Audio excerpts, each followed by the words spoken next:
Well, I'm sensing a common theme, and I'm not going to diverge too much from that. The 1960s were a decade in the U.S. of upheaval, politically, socially, and economically.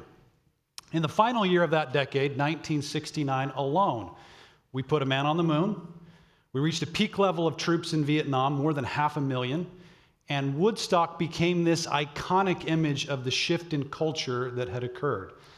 And so with all of this going on, it's not so hard to imagine that people missed another idea or movement that began to take hold at the same time.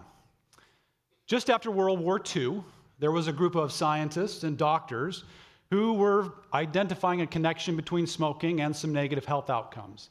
And in, you guessed it, 1969, this group of scientists and doctors were able to persuade the Surgeon General to mandate that a warning label be placed on all packs of cigarettes.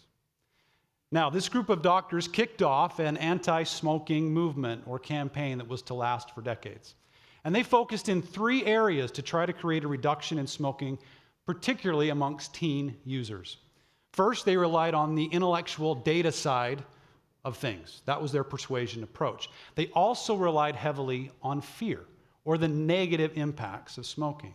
And finally, they went to the government. They advocated for policy change based on what they thought was best. Well, what were the results? When it comes to the trends in teen smoking, the first 20 years were okay. There was only about a 4% change, so not a whole lot was different. After 30 years, however, the rates dropped in half. So it appeared that they were winning. They were doing a great job. And then vaping and e-cigarettes showed up. And in a few short years, what happened? So after billions of dollars of invested time, et cetera, on education and promoting and fancy billboards like this one that you've probably seen if you've driven around in the U.S., they were back to square one. In the freedom movement, we've been fighting in many ways our own anti-smoking movement. We have relied on data, right? Wait times. We can show the data. We have relied on fear. The negative impacts of what socialism and communism do. And we've done our fair share of political and government advocacy, and we've given our own Surgeon General warning to socialism. You can go ahead and read the ill effects of that. They're pretty clear.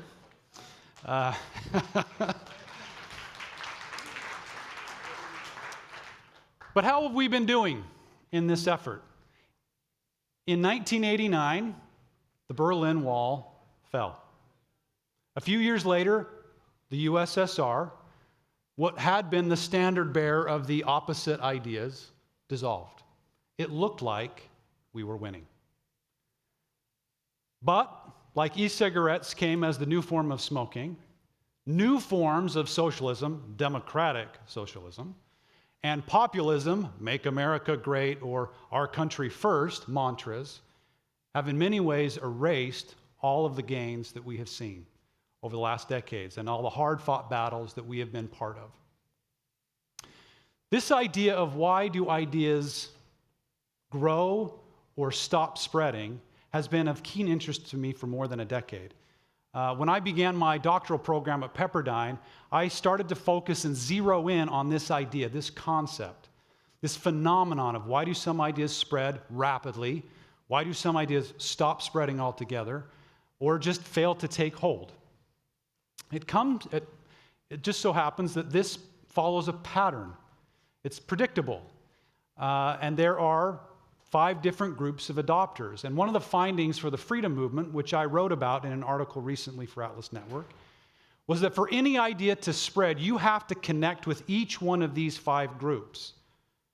But each one of these groups connects differently with an idea or a product or a philosophy. The first 5 to 10% of that group, the innovators listed there, and some of the early adopters are easily persuaded or converted to an idea based on a data-driven argument.